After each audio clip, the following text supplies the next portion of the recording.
John Lang was a former U.S. Marine who lived in Fresno, California. And in 2015, while he was living there, he was at a local store and he noticed in the parking lot that some police were acting suspiciously. He did some digging and he noticed that they were running a scam. The police would scan license plates of parked cars in these parking lots, and if they got a hit, they would wait until that person came back, got in their car and drove away. The police would follow them and then pull them over and act like it was just a routine thing when they knew they were going to be able to bust them on this particular violation. This was totally unethical and totally illegal. So Lang began posting on his Facebook about this scam, and he would tell people that this was profit driven. The Fresno PD, they operated on a quota system, so the more people they could arrest, the more money they made. Lang also began posting comments on the Fresno Bee's webpage. The Fresno Bee was a local newspaper, and he would go to their comment section of different articles and he would voice this concern about the Fresno PD, and he would tell them that they need to do something about this. You need to investigate the Fresno PD. No one on Facebook was taking Lang seriously, and no one from the Fresno Bee was reacting to John's claims that there was this scam happening. Now, it's important to note at this time that the Fresno Police Department had a very bad reputation. The chief of police of the Fresno Police Department, along with 5 other Fresno PD officers, had been arrested on drug charges. After the chief of police was let out on bail, another officer, not inside of that initial group that was arrested, went to the chief of police's house to confront the chief because he was furious at him. That night, this officer was found dead right near the chief's house with a self-inflicted gunshot wound to the chest. The family of the deceased officer was like, no way, he did not shoot himself in the chest. But either way, no charges were pressed, although many people in the area believed the chief killed that officer and then covered it up. Following Lang's very public critique of the Fresno Police Department on Facebook and on the Fresno Bee, Lang became very concerned that the police department was upset with him for uncovering their scam, and that now they were following him all over town and harassing him. And so as a protective measure, he set up a camera on the outside of his house watching the street, and he started uploading the footage to YouTube. And some of the videos that he pulled are crazy. Lang would upload 17 videos to his YouTube channel called Lang Marine. Now, every video has a fairly detailed caption associated with it where John describes what you're looking at. The first video is of this white pickup truck that pulls up in front of John's property. Now, Lang would say in the description that this particular truck he has seen all over when he's out in public, and he believes it's an unmarked car of police officers that are following him. It slow rolls right in front of his property and then eventually drives away. And then a few moments later, it drives back around and doesn't slow down and drives right past his house. Following these 2 drive-bys, Lang would say that he got a series of hang-up calls that he thinks were the police calling him to intimidate him.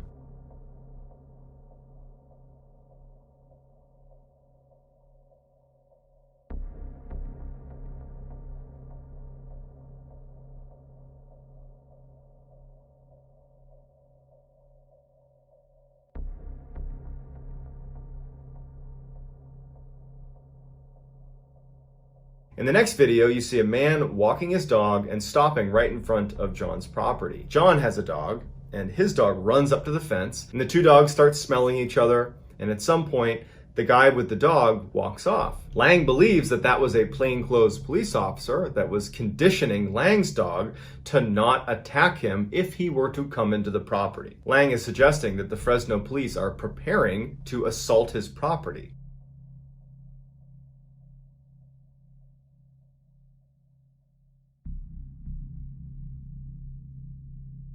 In the third video, Lang claims that he came back to his house and someone had tampered with his security system, with that camera, and he was now missing 20 minutes of footage.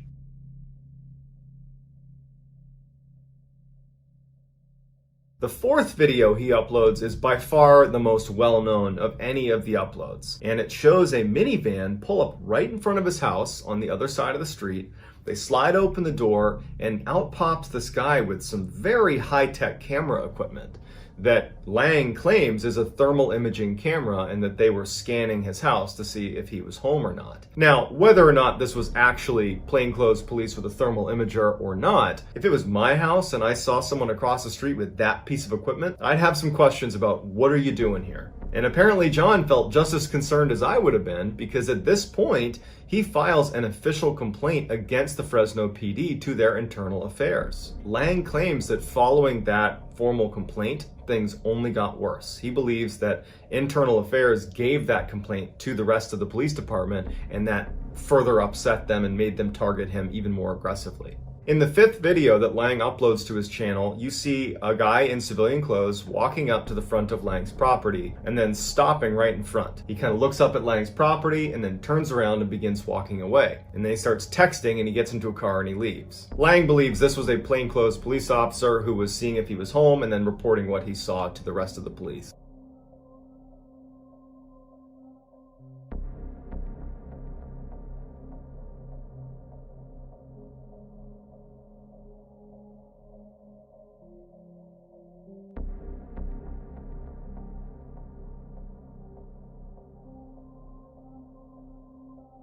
In the 6th video, Lang claims that police cruisers were driving up and down his street at 2 a.m. to try to wake him up with their sirens on.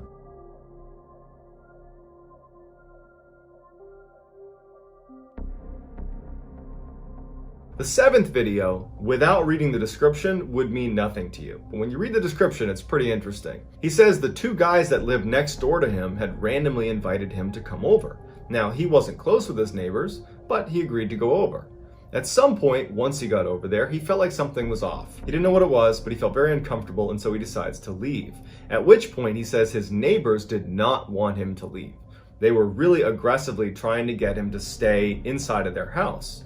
And when he said, "No, I'm leaving," he said they blocked his way. He managed to push past them, walked outside. You see them following him as he leaves their property and walks on the sidewalk to his property. He has a fence around his house, and he's trying to get to his fence to open it up, and they're blocking his way. They're not letting him go into his property. Then when finally he kind of pushes past them to go inside, they start yelling his name. And Lang would say that he thinks they were working with the police and they had pulled him away from his house so the police could go into Lang's house. And that when Lang was going back into his property, when they were yelling his name, that was to alert the police that he was coming back into the house. When Lang did go up to his house, he saw that the front door lock had been tampered with, and then when he went inside, his computer and his printer also appeared to have been tampered with. Now, this is only what Lang is saying. There is no proof that any of that happened, but that is the context for that video.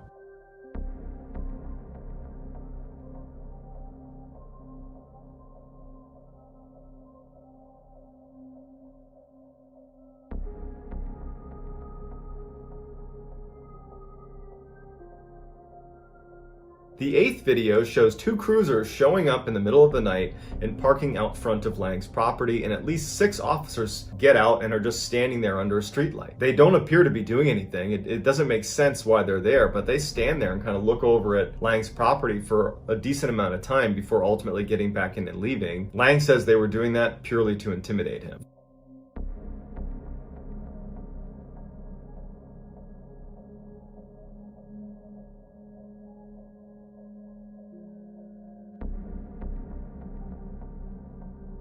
Videos 9 through 16 are fairly unremarkable, but there is one video where very clearly someone walks right up to Lang's truck and tries to break into it. It's not subtle, and Lang believes this was a plainclothes police officer.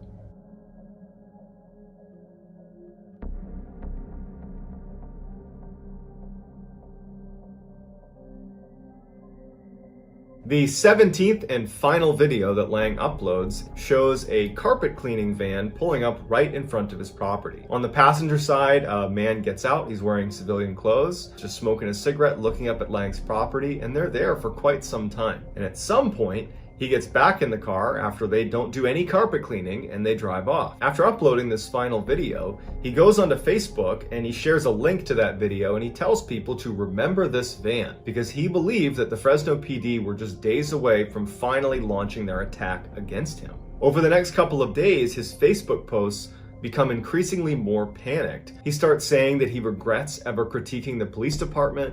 He says that any moment they're going to come into his house and kill him. Then finally, in one of his last posts to Facebook, he asks his friends, "Will someone come stay with me? I'm scared for my life." And while his friends were concerned, no one took him that seriously, and so no one stayed with him. That weekend, John Lang was found dead inside of his house that had been set on fire. When the fire department showed up to try to put the fire out, the door was barricaded shut, and when the coroner did his first initial report on the body, he said that Lang had stab wounds all over his chest and his back, but had ultimately died of asphyxiation. That initial report had been given to some of the journalists that were reporting on the story, and so they tweeted about it. John Lang, multiple stab wounds to the chest, to the back, died of asphyxiation. But following Lang's autopsy done by this coroner, where 2 Fresno police officers were in attendance, granted, it's apparently customary to have police officers present for autopsies, but it's worth pointing out for the context of the story, that same coroner retracted his statement about the location of these stab wounds and said they were only located on his chest, not his back, and that they were self-inflicted, and so this is a clear-cut suicide, and everybody can just move on. And so they did. No charges were pressed against the Fresno PD, and this was ruled a suicide. When the news came out that this was considered a suicide, anybody that had been following along John Lang's claims either on his YouTube channel or on Facebook that the Fresno PD was out to get him, they were not buying that this was a suicide. They thought that the Fresno PD was responsible. A number of internet sleuths began investigating the case. That van that had pulled up in front of Lang's property in his final video when he said, "Remember this van?" Well, the logo on the side of that van was for a carpet cleaning company.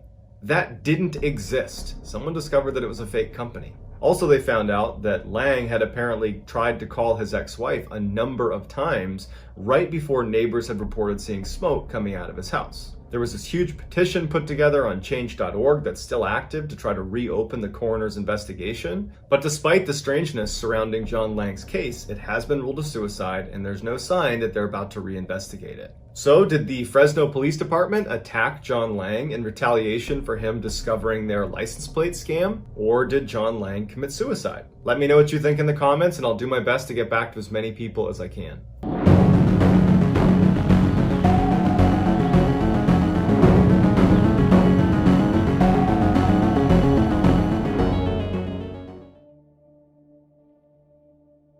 In July of 1924, Fred Beck, along with 4 other gold prospectors, stumbled out of a forest right near Mount St. Helens in Washington state. And they swore to each other that they would not tell a soul what they had seen in the mountains the night before. But literally within a few hours of making that promise to each other, one of the men had spilled the beans at a bar. Very quickly, their story would garner major national media attention and even drew some international attention as well. This is their story. So the week leading up to the men arriving back in town with this crazy story, they had been prospecting for gold in an area they were very accustomed to working in. In fact, for the past 6 years, they had been going to this spot. So it was an area they knew well. And so this particular week that they were out there had been really successful. They had found a whole bunch of gold. It was like this great run of luck and nobody wanted to leave. Unfortunately, one of the men named Fred Beck started complaining of a really bad toothache.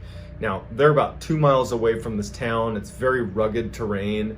It's not safe for someone to travel alone in case something were to happen. And so Fred needed one or all of these men to come back with him. None of them wanted to leave, but they were willing to compromise. And they said, let's stay here today, and then we'll leave first thing tomorrow morning. And so Fred didn't really have much of a choice, and so he agreed, and they spent the rest of the day prospecting for gold. When the sun started to go down, the men decided it was time to pack it in and head to their cabin. Now, because these men had worked in this area for the past 6 years, they had actually built a small log cabin centrally located in this area so they could just crash out there and continue to work and not need to commute out of the town. The cabin, though, was not built for comfort. It was built entirely for practicality. It was barely big enough to sleep all 5 men, and in fact, 2 of them had to sleep in the same bed, like right against one another, and then the other 3 had to sleep on the ground. There were no windows in this cabin. It was like this awful chamber that they were trapped inside of. But it was sturdy, it protected them from the elements, and it was enough because they were out there for work, not for pleasure. So as they're walking towards their tiny little cabin, they get just outside the cabin and notice a very large footprint, like an animal print, outside the cabin. The men stop, they look down. Now, these are 5 rugged mountain men that are accustomed to being out in the wild. They've had their fair share of run-ins with large predators, and so they quickly said, oh, that's a bear print. But upon closer inspection, as they're looking at this print, they noticed it was 19 inches long. That's way too big to be a bear print. And so they start speculating about what type of animal could make that print. As they're speculating, one of the men brings up that over the course of the week when he had been away from the group, a little ways away from the cabin, he had noticed a similar, not nearly as big, but a similar print. And when he had bent down to look at the print and inspect it to see what it was, he said he heard a whistling sound coming from the forest that was right next to him. And so he stood up and he looked, but he didn't see where the whistling was coming from. And he thought to himself, I don't know what animal makes that sound. So he's looking out, he can't see where the whistling's coming from, and then he hears whistling behind him. The same sound, but on the opposite side of him. And he turns around and he looks, and there's nothing over there as well. And he's trying to put together in his head what animal makes that sound. He knows it's not the people he's out there with because they were way over near the cabin and he could actually see them from where he was. And he starts getting this really uneasy feeling that whatever made this huge print is probably in the woods right now watching me, whistling at me. And so he abandons the print and heads back to camp, but was too embarrassed to bring the story up to the group in fear that they would think he was exaggerating, so he never brought it up. When this guy tells this story to the group, Fred Beck would say, "That's weird. I heard whistling coming from the forest too. I thought it was you guys." They figured they were dealing with a large predator. They decide that it's in their best interest to forego a campfire outside the cabin, which they normally would do at night, and instead just go right inside the cabin and shut the door because they don't know what animals are out here and they want to play it safe. So they're sitting inside their windowless little dark cabin and they start feeling pretty hungry. And they decide they want to boil some water to make food, but they don't have any water. Normally, when any of these guys went out to fetch water, they would go by themselves. The spring was not very far away from their cabin. They just walk out, scoop some water up, and come back. But because they were all feeling pretty uneasy, and they didn't know what this big animal was that was in their general vicinity, Fred, along with one of the other men, whose name was Hank, decide to go together, and to bring their rifles just in case. Fred and Hank begin walking over to this stream that was only about 100 meters away from where they were. The moon was out, so there was a little bit of light coming from that, but it was mostly dark. And they're walking over to this stream. Then all of a sudden, Hank stops and raises his rifle up at the side of this embankment that was totally forested all the way up the side of the valley. Fred looks where Hank is aiming, and immediately he can tell what he's looking at. Standing a couple hundred meters up this mountain is this creature that's very tall, standing on two legs. It appears to be hairy, that's poking its head around a tree, and it's looking at them. They could only see it because the moon was casting light directly on it, so it was totally illuminated. As soon as Fred recognizes what they're looking at, the creature ducks back behind the tree. At the same time, Hank fires 3 shots in its general direction, and then there's silence. And then all of a sudden, it comes barreling out from behind the tree and is running straight down the mountain towards them while whistling over its shoulder, looking like it's communicating with something behind it. Hank starts firing in its direction. It's clearly not striking this creature, but at some point, the creature disappears. They don't know where it went. It's dark out. The only way they could see it before was because the moonlight happened to illuminate it. Now they don't know where it is. Fred and Hank abandon the water idea and they run right back to the cabin. They jump inside, shut the door, and they start barricading the door shut. The other men are like, what the heck is going on? And they start explaining what happened. They didn't know if it was a person or if it was this creature. They heard that whistling sound. All the guys are spooked. And now they're barricaded inside of this tiny cabin, and it's totally dark. There's no windows, so they can't even see what's going on outside of the cabin. And so they just had to sit there and hope that this creature does not come anywhere near them. After a long period of total silence, the men start to feel like, okay, whatever that was, it's not coming back. It's late at night. Let's just try to get some sleep. And so the men all lay down and eventually doze off to sleep. Then at some point in the middle of the night, something smashes into the side of the cabin, causing them all to wake up. Hank's yelling out because a piece of wood that actually made up the cabin had come loose from whatever had hit the side of the cabin and fallen onto him. So the group gets up. There's a little bit of light coming through this now little crack in the wall from where this wood plank came out. They can see what's happening now. There's a little bit of light inside. They run over, they get this plank off of Hank, and as they're trying to kind of make sense of this chaotic moment, they start hearing what sounds like lots of people running around the outside of their cabin. Hank, who was closest to this little slat that had been created from one of the planks falling out, just turns his head to look out the slat. Because of the moon, there was a little bit of illumination, and when he looked out, he was horrified because he saw 3 creatures, these tall, ape-like creatures, the same one that Fred and Hank had been shooting at up over at the valley before. They're standing 10-15 meters away from the cabin, standing upright, looking at the cabin. They're holding these small boulders in their hands. And as Hank is looking through the slat, he's trying to get a little bit closer to get a better look.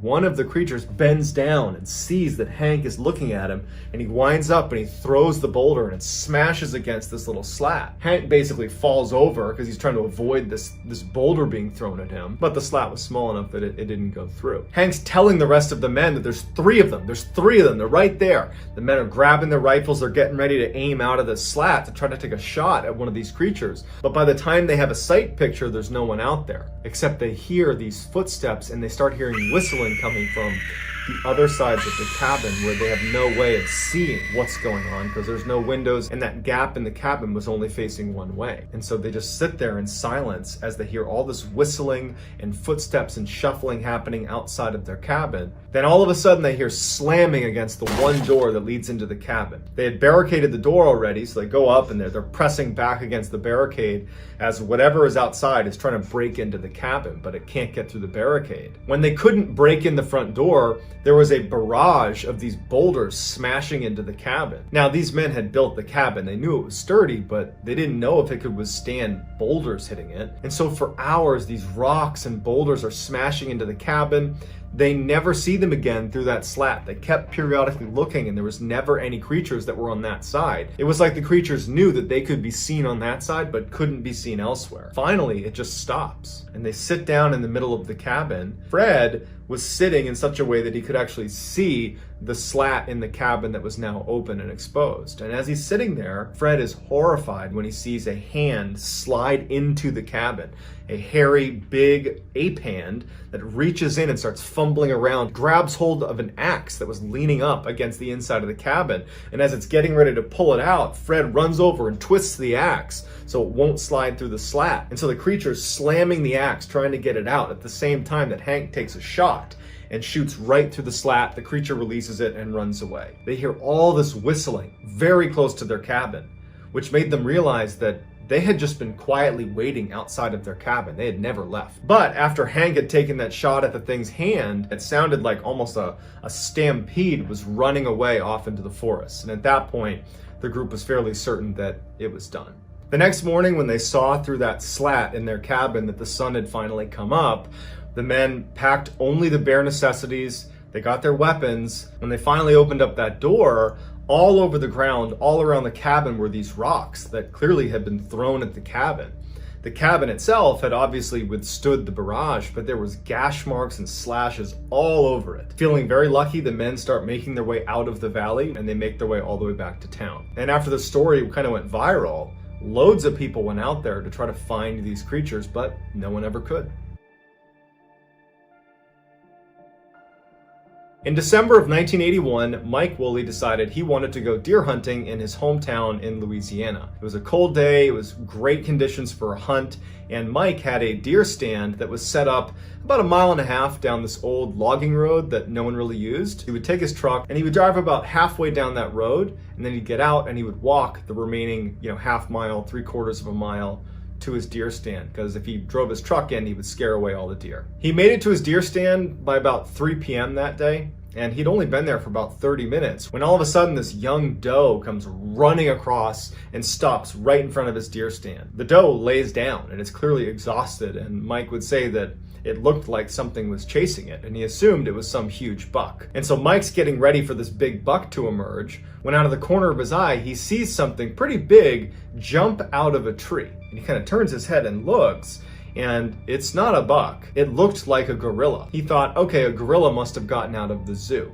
But then he's thinking to himself, there isn't a zoo around here, and there's no circus around here, so it can't be an escaped gorilla. And then he was like, okay, someone must have put on a gorilla suit to stop me from deer hunting. They're out here to try to get me to leave this spot. They're anti-deer hunting, and so they're here to screw with me. And so Mike, believing that was the case, he starts yelling to them, take off your mask. This isn't okay. This isn't funny. I have a license to be here. You can't be here. You need to leave. Get out of here. And so this thing that he believes is a person wearing a gorilla suit just completely does not react. It's just standing looking at him. And it's about 15 or 20 meters away from him at this time, and it's just staring at him. It's on two legs. Mike starts to feel uneasy because he's thinking to himself, if this is somebody in a gorilla suit that's trying to get me to leave, wouldn't they right now announce that and say, you need to leave? They wouldn't just stand there doing nothing. And so Mike, even though he knew it was going to probably escalate the situation, raises up his rifle in the direction of this person to use his scope to basically zoom in on this person and get a better look. And when he raises his rifle and he zooms in, he immediately knows that this is not a person wearing a mask. Steam was coming off of its face like it had been running. I mean, it was 30 degrees outside. And he said he could see its nostrils flaring like it was out of breath, or that perhaps it was angry. He didn't know. Even though it wasn't a person wearing a mask, it looked very human-like because it had human teeth, flat teeth. It had, he said, human eyelashes. And just the general structure of its face appeared to be human. And he thought to himself, is this a feral human? Is that possible? Is this a person that has been born and raised in the wild? And so as he's pointing the weapon at this creature, looking through the scope, just totally dumbfounded. Mike has no intention of shooting at this point. He really just wanted to stare at it. The creature roars, and Mike describes it as like a lion's roar. This thing was suddenly really upset with Mike. And Mike believed later on that it was because he raised his weapon at this thing. As soon as it roars, Mike said that about 100 meters in the other direction, he hears this really loud, piercing whistle coming through the forest. As soon as that whistle comes through the forest, the creature that was still growling stops and turns its head in the direction of this whistle. And it whistles back. And so Mike, I mean, the hair on the back of his neck is standing up. He knows they're communicating, probably about him. And as he's realizing this, he lowers his weapon and he's looking at the creature in front of him who's whistling and looking in the direction of this way. And then that creature snaps back and looks right at Mike. And as he's wondering what he should do next, another creature walks out of the tree line and stands right next to the first creature.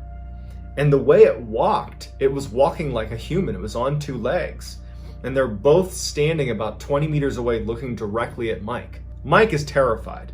And he would say that he knew that he had to make a run for it. And so he leaps from his stand and starts running towards his truck, which is about a half mile away. And he said as soon as he did, he could tell that one of them at least started sprinting after him. And he looked over his shoulder as he's running towards the logging road, and he sees that one of the creatures is running parallel to him, easily running as fast as he is. It's choosing to stay, 5-10 meters away from him, but running in step with him the whole way. It's like it's forcing him to leave the forest. And so Mike is running, waiting to get attacked by this creature. He finally gets to his truck, he clambers inside and shuts the doors, and he looks out of his window and he sees the creature just standing there looking at him from the trees. He looks in his rear view and he sees that the other creature had also been running after him on the logging road, that the two of them had basically herded him to his car. It was an intelligent move. Mike believes that because he raised his weapon at that first creature, that triggered a series of events that led to them chasing him out of the woods. He said that he was the aggressor, not the other way around. We don't know if either of those stories are true, but certainly they are terrifying. So I'd love to get your reaction to these two stories in the comments. Are these total fabrications, or is there some truth to Bigfoot, and these stories are just evidence of that?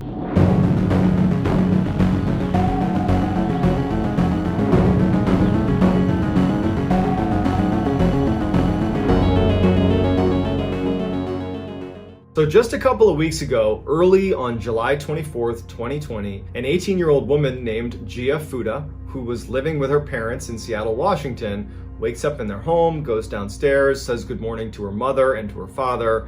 She has a sip of a seltzer water, and then she heads out to her car and says, okay, I'll see you tonight, and she drives off. Gia's mother said that because of the quarantine, all of Gia's college classes had been moved online, and Gia didn't like doing all of her work in the house. She felt trapped. And so her routine consisted of getting up early and heading to Bellevue College, which is just outside of Seattle, where she could do some work in their library, do her online courses there, and then come back sometime in the evening. And so Gia's parents assumed that's what she was doing that day. But when Gia left that morning, she did not follow her typical COVID-19 routine of going to Bellevue College to do schoolwork. Instead, she hopped on the highway and she drove 60 miles to a very rural part of Washington state. It's very heavily forested. It's called Index, Washington. And she gets picked up on a camera inside of a coffee shop where she gets a cup of coffee and she buys a Bigfoot keychain and then gets back in her car and drives another 30 miles away from Seattle, away from her parents' home. It's unclear where she's going until her car runs out of gas. And when she ran out of gas, it was like she wasn't prepared for it because she was only able to turn her car and barely pull off of Highway 2. It didn't look like she'd intentionally parked. And it's actually how investigators spotted it because it was jutting out into the road slightly. She gets out, and instead of walking on the highway to try to get help or trying to flag down another motorist, she grabs her cell phone, her Bible, and a journal and turns and starts walking directly uphill. There's like this mountain right next to the highway, and it's very densely forested.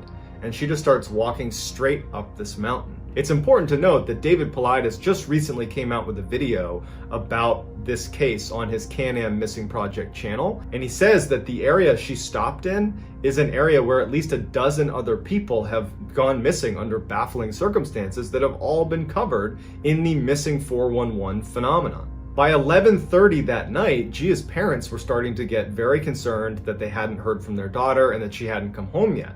They started texting her and calling her. No answer, no response. By 1 a.m., they called the police. So this huge search is launched to go find Gia. Hundreds of volunteers, they have all these professional search and rescue people out there, they have helicopters overhead, and almost immediately, within a few hours of the search being launched, they find her car on Highway 2. But no sign of her anywhere. The area that she was in was actually a dead zone for cell phone service, so they couldn't get in touch with her in part because they had no service, and authorities weren't able to track her phone because there was no cell phone reception. So they didn't have much to work with except that they generally knew where she might be, which is in this very thick section of the Cascade Mountains. And so for days and days, they're searching and turning up nothing. And unfortunately, as time ticks on, the likelihood of her being found alive is next to zero. But 7 days into this huge search where nothing has been turned up, they have this huge find. A couple of the searchers that were miles away from where she had gone missing. I mean, at this point, you're 7 days into the search. You have searchers combing miles and miles of territory, and there's nothing. They've found nothing. And these searchers are up near this scenic creek, where there's a little bit of a clearing, there's this creek, and they find in one area her jacket, her shoes, her phone, her journal, and her Bible, all in one area. It looked like she had just suddenly stripped everything she had, put it on the ground, but she was nowhere to be found. So while this find is certainly great progress towards discovering what happened, it unfortunately sent a message to her parents that at this point, you need to brace for the worst, because now your daughter is not only missing and has been for a week, she doesn't have any gear. She has no clothes, she has no phone, she's just gone and has nothing. So the omen was very bad at this point. But her family and the searchers were not willing to give up, so they continued to search this new area where all of her stuff had been found for another 2 days. And on the 9th day from when she had gone missing, they found her, and she was alive. She was sitting on a rock near this creek. When they approached her, she was very startled to see people coming near her. She clearly was not expecting to be found. She was also more or less incoherent. She believed she had only been out for maybe 3 days and just had gotten lost, but they told her she had been gone for 9 days. But she was unhurt. She had a couple scratches on her. She was definitely emaciated, but she had been drinking from the stream and eating huckleberries, so she was, taking care of herself, but she was totally confused. She didn't know why she was there. And when she was pressed a little bit further, she didn't know why she drove where she drove. She doesn't know why she walked up a very steep mountain into the Cascades. She also has no idea what happened over the first 6-7 days. She only recalled the last couple and thought that's the whole time she had been out there. So it's a very confusing story, and one that probably we will never get a clear answer to. This will just become another one of the thousands of very odd disappearances that occur all over North America, except at least in this case, she was found alive. Tom Mezek was this salty Army veteran. He had served in the 82nd Airborne Division, which is an elite paratrooper division. He taught survival training classes, but more than anything, he loved to hunt. And he actually hunted in this one particular area in New York all the time with the same group of friends. In fact, for like 55 years, Tom and his 6 hunter friends would hunt this one area. On November 15th, 2015, Tom and his hunting buddies decide to go hunt in this area. And they got a bit of a late start. They didn't get out there till about noon. So they decided, in order to make up for lost time, to use this technique that's referred to as a deer drive, where you have stationary watchers that set up on a line about 100 meters apart from one another, and you have a group of drivers that kind of corral any deer or any animals in the area and push them so that they go past the watchers who can take a shot at those animals. And so Tom, along with 3 other hunters, were made watchers, and they set up along this hillside where Tom was all the way on the left flank, which meant on his left were no hunters. He did have a hunter 100 meters to his right, and then there was 2 other hunters all the way up the hill on the right as well, but he was on the outer flank of that line. And the 3 other hunters that were going to be doing the driving were to his right as well, behind this hill. They were going to try to push the deer up and over this hill down to this line of watchers. After 3 hours and no luck, they haven't seen one deer, they start to also comment on the fact that there doesn't seem to be any wildlife at all. No squirrels, no birds, no anything. There's just silence, which is very odd for this area. And when you consider that this group has hunted this area for 55 years, they have a really good understanding of what normal looks like. And before anything happened with Tom, they were already talking about how strange that was. Also, one of the watchers who was right next to where Tom was, about 100 meters away, he recalled hearing a very distinct sound, like a whooshing sound or a snapping sound, coming generally from where Tom was. But he didn't think much of it at the time. That is, until they got back to their cars after calling off the hunt because they had been unsuccessful, and everyone's there except for Tom. And they go back out, they're yelling for Tom, they're wondering, did he fall down? They're like, okay, let's radio him, because everybody had radios. There's no answer from Tom. They're searching the area where he was. They start shooting their rifles into the air. They can't find him, and they think, okay, well, we don't know what he's doing, but this guy is super competent. He was healthy. Let's just go to the cars and wait for him. And so they're sitting at the parking lot, which is not very far from where they were hunting. And this is an area they always parked in, and this is an area they always hunted in. So they knew that Tom knows where they're going to be. And so they sat there waiting, and he's just not showing up. So eventually, the hunters call it in to the rangers that he's gone missing. A massive search is launched for Tom. I mean, they are combing this area. They got helicopters, professional search teams. They're looking in lakes. They're looking under logs. They're looking everywhere. And there's not a shred of evidence of Tom. They can't find his walkie-talkie. They can't find his gun. There's no clothes. There's nothing. He's just disappeared. On the 4th day of the search, the FBI shows up and they get involved in the search, which didn't make any sense, because why is the FBI getting involved 4 days into a search for an elderly hunter where there's no sign of foul play? Why are they getting involved? It didn't really add up. And all they would tell Tom's wife is that they believed that something was off about this case, and that's why they were there. But they couldn't elaborate unless more information came in. But nothing ever shows up. Even though Tom was a bit older, he literally taught survival classes. He was the guy teaching other people how to survive in the woods. He also has been hunting in that particular area for 55 years. How is it that he in no way was able to signal that something was wrong, and that all these people, including the FBI, can't find any trace of him? It just seems like something is off. I gotta agree with the FBI on this one. In 2013, 51-year-old Dale Stelling decided to take a trip from Texas, where he lived with his wife and his parents, up to Colorado. He was an avid outdoorsman, and he had always wanted to go hiking and camping in Colorado. So he, his wife, and his parents load up the RV and they start making their way up to Colorado. On June 9th, as they're making their way to Colorado, their RV breaks down in New Mexico. Even though they were eager to get to Colorado, Dale saw that where they had broken down was near the Mesa Verde National Park. And he thought, well, we weren't planning this, but let's just stay here for a night and go check out the park tomorrow. Then we'll get the RV fixed and we'll be on our way to Colorado. And so they all agree, they stay the night, and the next morning they head over to Mesa Verde National Park. It was a very hot day that day, and Dale's wife was overweight and not very healthy, and his parents were very elderly. So when they got to the park, They ended up just sitting at the visitor center and no one really wanted to actually go walk around. But Dale was an avid hiker and he didn't like the idea of just sitting around all day. And so at some point Dale just says, hey, I'm gonna go stretch my legs and walk this trail here down to the abandoned city ruins. There was this city that had been built into the cliff that lots of tourists would go check out. And so his wife and his parents, they don't bat an eye. They say, okay, we'll see you in a little bit.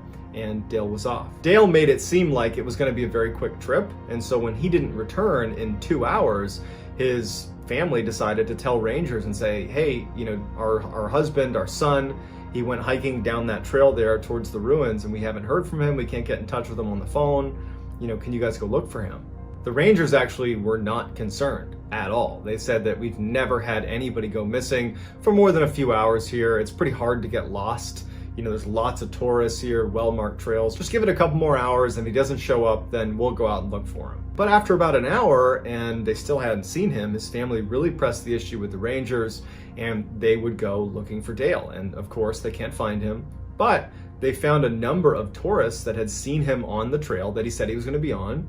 They had even talked to him. He was a very energetic, charismatic guy. And they would say that he seemed like he was just another tourist enjoying his time at the park. There's nothing odd about his behavior at all. And he was walking towards the area where he had told his family he was going. While that information was certainly useful, they still couldn't find Dale. And they were really fighting against the elements on this one. You know, the temperatures were over 100 degrees Fahrenheit and had been all day, and Dale didn't have any water. So they really had a limited amount of time to find him. So within 24 hours, there's this huge search that's launched for Dale. And interestingly, in the first 24 hours of the search, a woman was at the park and was walking along the trail that Dale was on. And she remembers hearing a weak male voice yelling for help. And so she kind of looked over the edge. She couldn't see down below her. She was on a bit of a cliff. Fearing that if she went to look, she might fall and become a victim, she went back to the rangers and said, hey, here's the area I was in. I heard someone yelling for help. You should go check it out. And the rangers said that actually we've been getting that report. We got that report yesterday. But when we went to look in that area, we can't find anything. There's no one over there. So while it seems very likely that that person calling for help was most likely Dale, we don't know for sure because they were never able to locate who was asking for help. And to this day, we have no idea where Dale is. There's been no shred of evidence to indicate where he went. He just vanished.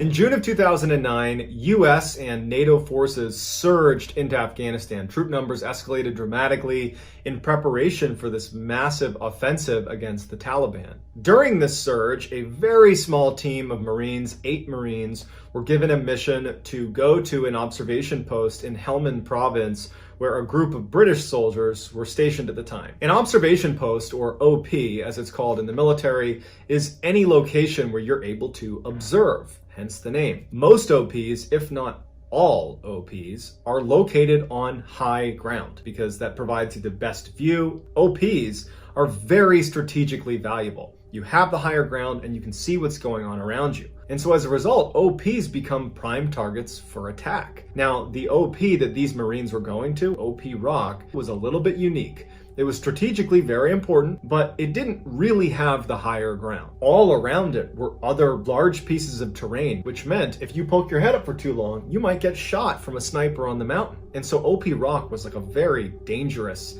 and isolated place to be. Not to mention laughably small and had almost no amenities. It was basically a couple of HESCO barriers, those big brown squares that get filled with sand and dirt to stop bullets. And then, you know, not even cots. They slept literally on the ground on sleeping pads and a couple of ghillie tents overhead. That was about it. And so these Marines were going to be there for 60 days, where they were not going to be able to go anywhere. They were just isolated and stuck on this tiny little wasteland in the middle of Afghanistan. The 8 Marines were led by Sergeant Green, and his second in command was Corporal Lena. The other 6 junior Marines were Zolik, Hoyt, Wilson, Parker, Smith, and Gibbs. After driving their up-armored vehicles all the way through the snaking pass, they get to OP Rock, and the British soldiers are there anxiously waiting for them. Normally, anytime you turn over with any other unit. You do something called turnover operations, where because you're new to the area, you want to go out and do like a presence patrol or something to get a feel for the area with the people who have been there, to kind of give you a lay of the land and say, hey, look out for this area. We think there's IEDs over there. Remember, if you're over here, you're in plain sight of the enemy, they can shoot you. But when they got there, the British were so anxious to leave. They did not do turnover ops. The British just looked totally weathered and beaten down and ragged, like they'd been fighting at OP Rock for decades. But they'd only been there for 60 days, the same amount of time that these Marines are about to be there. And before they leave, one of the British soldiers turns and says, hey, just so you know, if you dig anything up here, just put it back. And the Marines look at him like, what are you talking about? And he doesn't elaborate. He just says again, if you dig anything up, just put it back. Trust me. So that night, the men have settled into their new home for the next 60 days. And the way it works on any base in the world, but certainly in a war zone, is there's always someone manning a guard post. And so the first night, it happened to be Corporal Lena's turn to be on watch. Corporal Lena is the second in command of these 8 Marines. And he was up in the guard tower, and you got to put yourself in his mind, okay? Even if you've never been to Afghanistan, just imagine being out in the middle of nowhere, like in the middle of a mountainous desert with no village, no people, no anything. But at the same time, you are hanging it out there. You are totally exposed. There are people in the mountains around you that want to kill you, for sure. And it's you and 7 other sleeping people right in your little tiny OP. All you got is a radio where you can call back to your main base that's far enough away that if something bad happened, you better hope that 1, you can get through to them, and 2, they can get over here as quickly as they can. And the great fear when you're in these remote locations is that you're going to get ambushed. There's so many stories about these complex attacks being launched on these small little outposts where all of a sudden groups like these 8 Marines just get totally overrun by the Taliban. So it's a terrifying thing. When I was in Afghanistan, I didn't stand all that much guard duty, but when I did, you know, you're up in the shack and you're kind of looking out into this like vast expanse of kind of nothingness. And you're wondering, like, are people watching me right now? You know, is someone taking aim at me right now? I mean, you're protected and you're doing all the things you're supposed to do, but nighttime in Afghanistan, standing guard duty, it's very eerie. And so this first night, Lena is up there, it's very quiet, and his radio that's right next to him, like imagine like a big walkie-talkie, right? Military grade radio. It starts crackling. Military radios, at least American military radios, are from the 1950s and they have basically not changed. They're very durable and they work, but it's not uncommon for them to falter. And that's why we have people that specialize in just radios that can fix these things for us. Because if you lose your line of communication, you're screwed. And so he's sitting there and he starts hearing crackling on the radio. And so he notices it, but he doesn't think much of it. And the crackling stops and he's looking out into the mountainside and he's kind of looking around and just doing his typical guard duty. Then the crackling picks up again and he thinks he can hear someone speaking in the radio. It didn't sound like English. It didn't sound like even words necessarily, but it was a little bit louder. Now he's really paying attention to it. Because he was worried his radio might be going bad, he first took the battery off, looked at it, blew it off, reconnected the battery, rebooted it, and put it back down. And he's a little more keyed into his radio. And then a couple minutes later, he hears this crackling, and now he can clearly hear someone's voice. And it sounds like Russian. He thinks someone is speaking in Russian. This is an encrypted radio. You're not picking up random signals all over the place. You only are picking up people that have your crypto. And it doesn't make any sense to pick up somebody else's voice. This has to be someone on your team. And so he thinks, okay, I'll check in with the main base because my guys are all asleep right here. They're all sleeping right there, 7 of them. There's no beds. They're laying on the ground right there. I can count them. No one's on the radio. So he picks up the radio and he calls into the main base and he says, hey, is anybody pushing traffic out this way to OP Rock? And like right away, they get a response from the main base that says, no, we're not pushing or receiving traffic. Lena's not terrified about this, but he's like, okay, there's something going on with the radio. The crackling and gurgling and weird sounds would persist throughout the night To the point where the next morning when the next guard came on duty, he said, hey, I think there's something strange going on with the radio. You should probably go switch it out and get somebody else's radio while you're up here. Lena's relieved of guard duty and he goes down to check on the other Marines. And at this point, everybody's awake and, you know, it's the start of their first full day at OP Rock.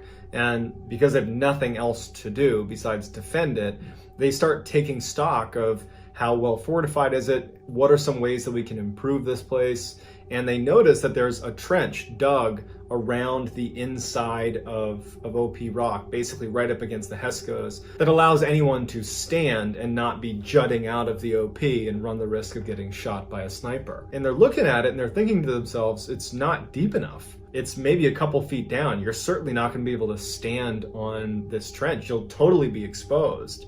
And they thought, why didn't the British, who were here for 60 days, why didn't they dig a deeper trench? And so Lena and the rest of the Marines decide they're going to spend that day digging the trench a little bit deeper and a little bit wider. As they're digging, Lena hits something metal in the trench. And he pulls it out and it's like this metal stake, like an engineering stake.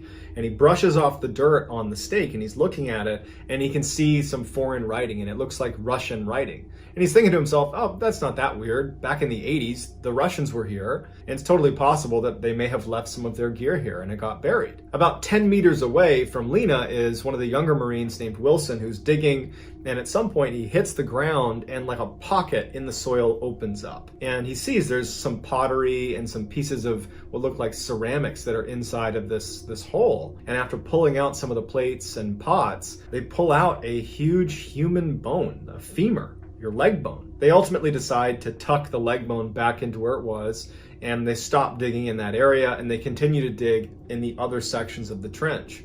But they couldn't dig more than a couple inches before running into more human remains.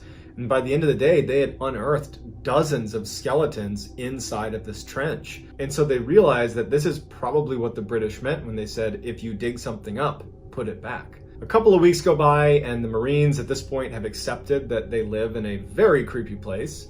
And on day 13 of being at OP Rock, Hoyt, who had just turned 20 years old, is up on guard duty. As he's sitting there, he starts getting this really uncomfortable feeling that someone is right behind him. And so at one point, he turns around to look at what's behind him, basically looking back into the camp itself. And now, coming from outside the wire where he had just been looking, he hears this horrible, blood-curdling scream.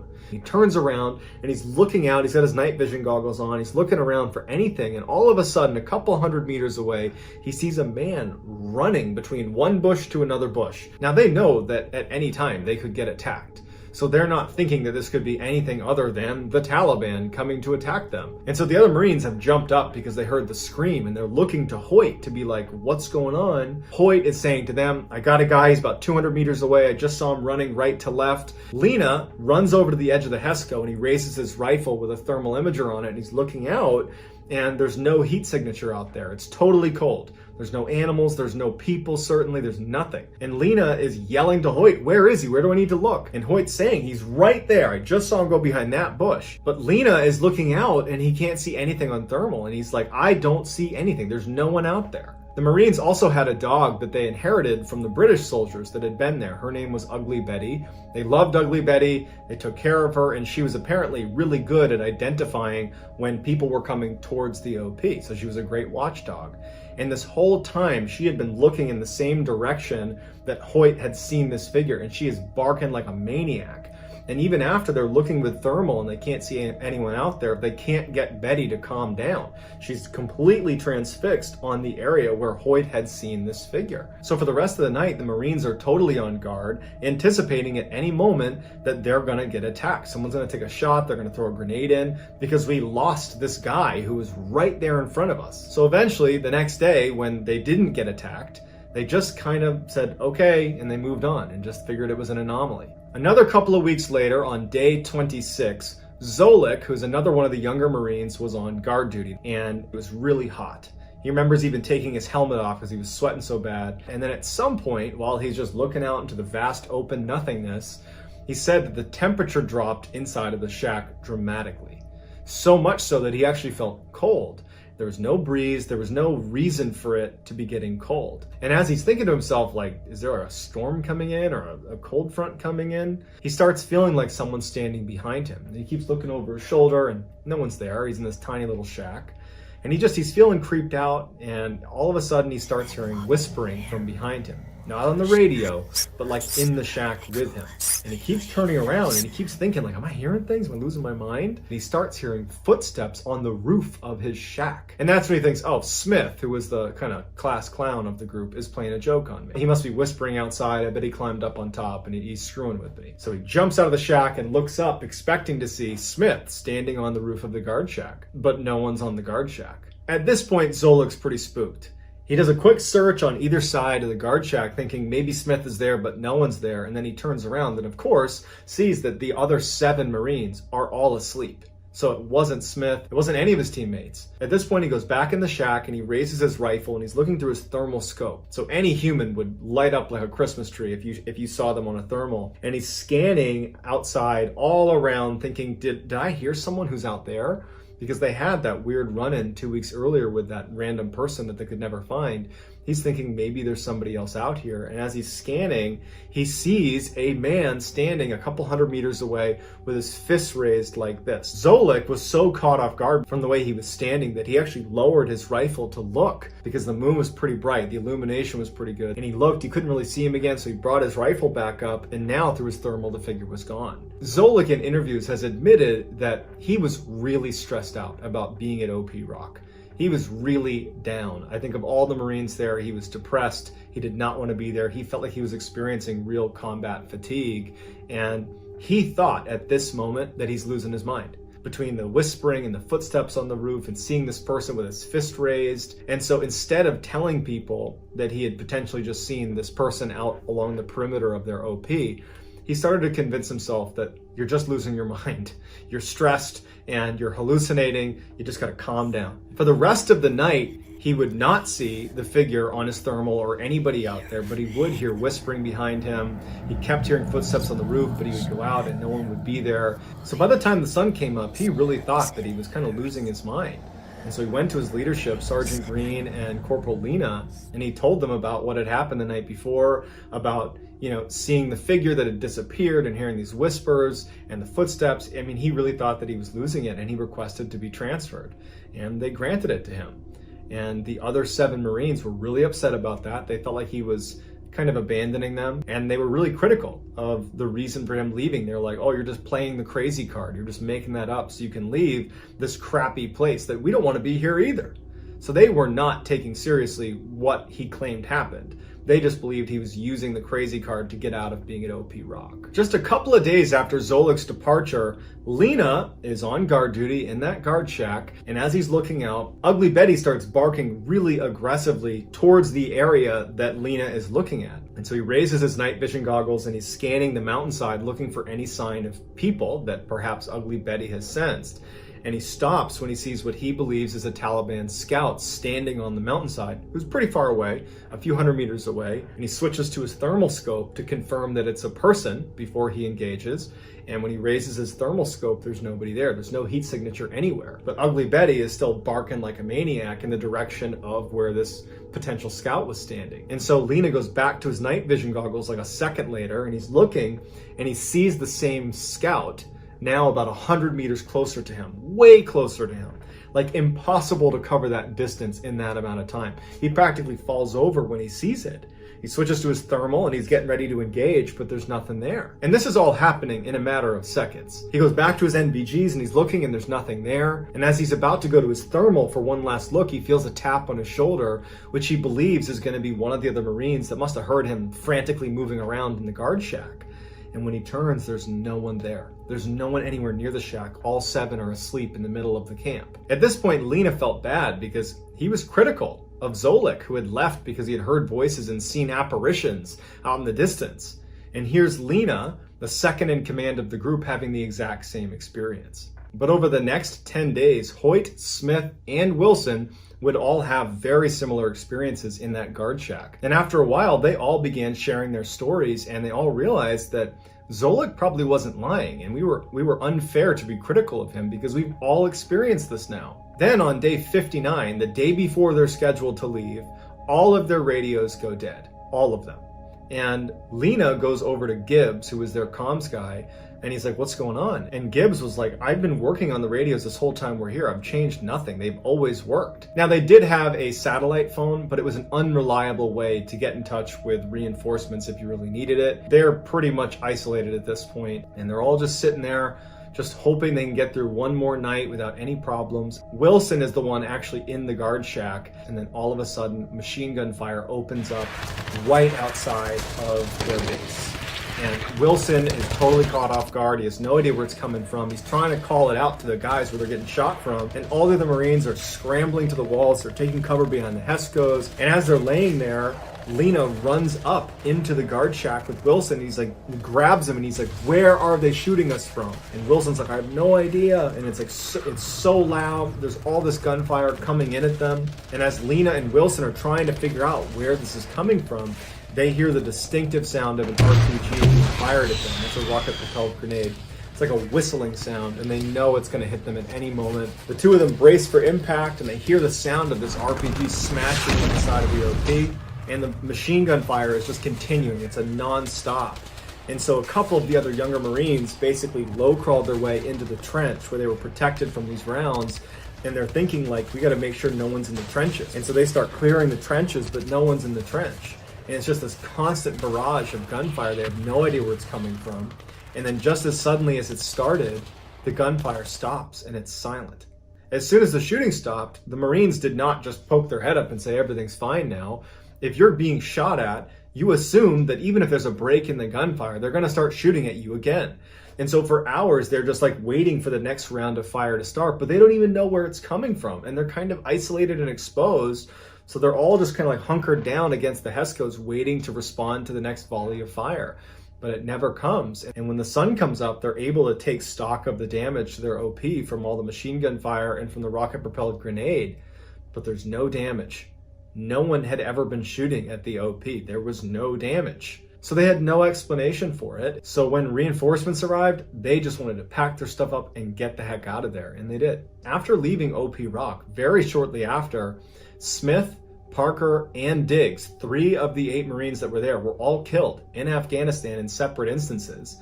And then Sergeant Green, who was their leader, was very badly injured in an IED blast. Lena believes that when they were digging out those trenches and finding all those bones, that they unleashed something. It turned out a lot of people had lost their lives on that little strip of rock. When the Russians invaded Afghanistan, they captured OP Rock and killed all of the Mujahideen that were located at OP Rock. Then the Taliban came in and they took back OP Rock from the Russians and killed all the Russians that were at OP Rock. Then Americans came in and took back OP Rock from the Taliban, killing all the Taliban that were there. So you have all these people, probably dozens and dozens of people that at one point have been holding OP Rock that had all been killed at OP Rock. And so Lena believes that it's only a matter of time before this curse that they unleashed comes back to get him.